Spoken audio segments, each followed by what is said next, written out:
Alice au Havre, à la découverte de l'art, une chronique animée par Alice Grown-up. Chers auditeurs, bonjour. Voilà maintenant quelque temps que je parcours avec vous les lieux d'exposition de la ville et jusqu'aux intérieurs cachés où naissent les œuvres des artistes havrais. Mais que dire du territoire même où repose la vie artistique dans ses recoins les plus délaissés ? Qu'il ne vit que s'il nous interpelle, qu'il existe seulement si nous lui prêtons attention. La ville nous fascine lorsqu'elle parle à celui qui la traverse, mais bien souvent nous en délimitons les points de passage à nos trajets quotidiens et nos espaces familiers. Et finalement, nous fabriquons des œillères, évitant ainsi de buter sur ce que nous ne saurions voir. C'est à peu de choses près ce que Miguel do Amaral a dû se dire en créant l'association Les Amars. Ce prodige de la peinture murale a su fédérer, en l'espace de quelques années, un nombre grandissant d'artistes havrais et d'acteurs locaux de tout poil pour donner vie et couleur à notre urbanité quotidienne. Voilà pourquoi je vous emmène à la Friche aujourd'hui, ainsi dénommée pour rendre compte d'une véritable révolution dans le traitement des territoires abandonnés. Ceux-là même qui, parfois, accueillent l'esprit sauvage et illicite de citadins téméraires et culottés, ou moins accessoirement, l'esprit de survie de compatriotes errants. Mais je parle, et je n'en viens toujours pas à ce premier week-end d'ouverture d'un petit immeuble d'avant-guerre attendant l'heure de sa destruction dans la plus complète effervescence. Avec le soutien de la mairie du Havre, une trentaine d'artistes coordonnés par Miguel do Amaral mettent un lieu de mémoire en action dans le quartier d'Anton. Décidément, je ne parviens pas à vous expliquer simplement cette fabuleuse visite offerte par les Amars. C'est normal, il faut y aller pour y croire, alors c'est parti. Vous avez deux bâtiments à visiter en fait. Un premier qui est une maison à laquelle on accède par un escalier en bois, et un autre, quand on redescend de la maison, vous passez par la cour, vous avez l'escalier en colimaçon, et il y a à l'étage 3 pièces de nouveau à découvrir. Au niveau de ce qui est présenté, ce ne sont que des artistes exclusivement locaux, havrais, ils sont 30. Sinon, on n'a pas de livre d'or, mais on a un mur d'or. C'est calme, insolite. Je pense à Alice dans le merveilleux surréaliste du réalisateur tchèque Jan Švankmajer, un film sorti en 1988.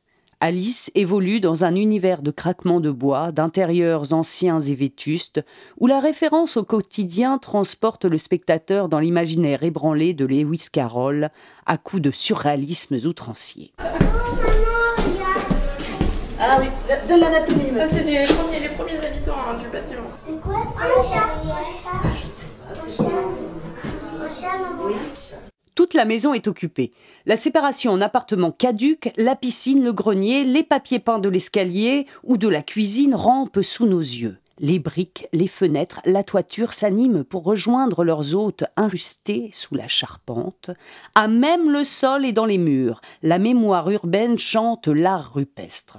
La rampe de skate sous les combles, près de l'hôtel à oiseaux, où l'escalier descend rouge sang vers la salle d'eau des oubliettes. La peinture jaillit littéralement, protéiforme et multiple. Le papier omniprésent se démultiplie à notre passage, sans oublier le bois. Toutes ces planches de bois, matériaux rares de nos jours, même si nous ne le savons pas encore. Je sors, et dans la salle d'accueil. Alors, vos impressions ? Mes impressions, c'est une expérience originale, parce que c'est très éclectique, et puis, comme le dirait la personne qui nous accueille, on en prend plein les mirettes. C'est un lieu chargé d'histoire quand même, vous l'avez ressenti ça ou quoi ? Un petit peu quand même, déjà par la vétusté, puis la déco, comme tu dis, là, c'est un lieu qui est imprégné d'une histoire, d'un passé. Nous on a connu un petit peu le lieu de par le bise, l'assaut qui était à côté. Ça change un peu des presses de rue où on doit faire vite, ou je sais pas moi, comment ça se passe C'est qu'il y a une grande diversité au niveau des productions, quoi. Il n'y a pas que du graphe, il y a vraiment de tout. Il y a des installations, il y a des collages, il y a des peintures, c'est très varié, c'est très éclectique, quoi. Il y a eu un échange là-dessus sur ces différences de techniques, d'envie, d'investir. Ouais, il y avait un directeur artistique, Miguel, qui a géré un peu tout ça, quoi. C'est lui qui donnait un peu son avis, qui donnait des conseils. Ce qui est bien, c'est que ça a permis de voir un peu comment chacun travaillait. Tout le monde n'a pas bossé en même temps. Du coup, ça a permis de voir un petit peu comment chacun procédait à ses collages, à sa manière de bosser. Et puis c'est ça qui était sympa aussi, quoi. Oui, puis on voit bien qu'il y a eu l'utilisation des fenêtres, des escaliers, la lumière qui a été créée au fur et à mesure selon l'endroit où les peintures étaient placées, quoi.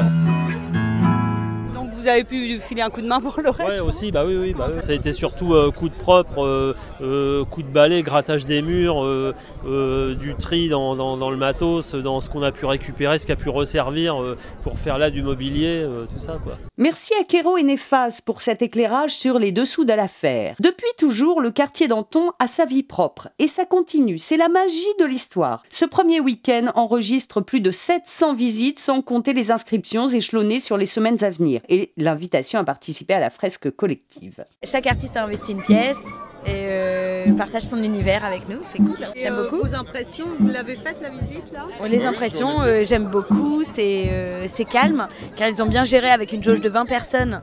Ça fait qu'on peut bien prendre des photos, on a le temps de visiter, une demi-heure de visite, ça le fait. Il y a plein de choses à regarder partout, le lieu est quand même assez grand, avec là ça fait le garage, après il y a les anciens appartements, anciens locaux.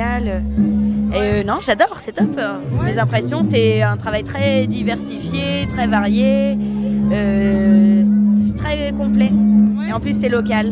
Oui, non, c'est très bien. On voit qu'il y a un beau travail de fait collectif. C'est très intéressant. Il y a des expressions différentes. Et non, pour le coup, vraiment très beau. Donc, c'est à voir. Et puis, je conseille à tout le monde de venir y faire un petit tour. Parce que ça serait sympa que la ville puisse continuer à se dynamiser un petit peu dans cet esprit-là, donc carrément.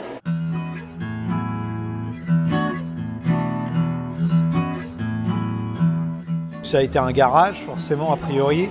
Ça a été un espace où on restaurait des meubles, ensuite.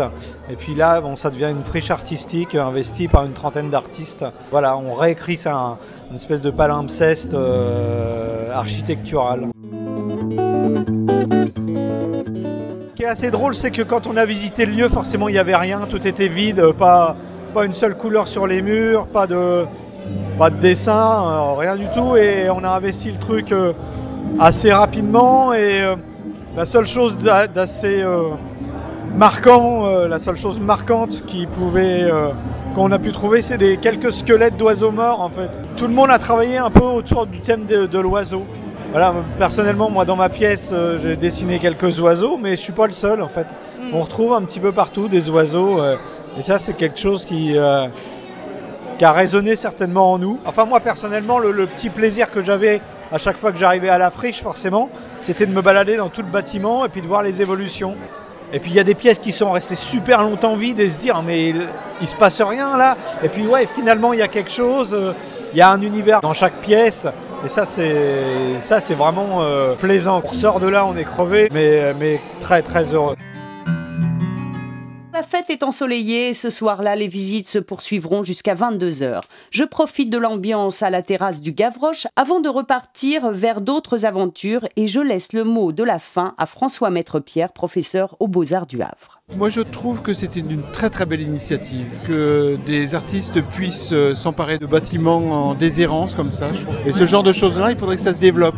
Il faudrait que ça se développe absolument dans tous les quartiers, dans tous les lieux qui sont vacants. Des choses comme ça qui sont un petit peu limites, qui sont un petit peu borderline, qui sont un petit peu sauvages, mais tout en étant fort bien organisées parce que il y a des entrées qui sont pas filtrées, mais enfin qui tiennent compte des impératifs de sécurité du lieu. Et ça, je trouve que c'est bien.